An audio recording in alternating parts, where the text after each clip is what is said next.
Right, so liquid biopsies have made great progress, so they are a good avenue for non-invasively testing the genomic alteration in the tumor.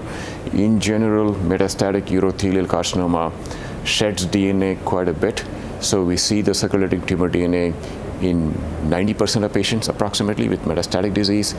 The prevalence is not that high in muscle-invasive disease without metastases, but in metastatic disease it's pretty good. The issue with the ctDNA is if we don't find alterations in the ctDNA, that does not mean the patient does not have it. So you still need to look at the tumor if the ctDNA does not show the alteration of interest.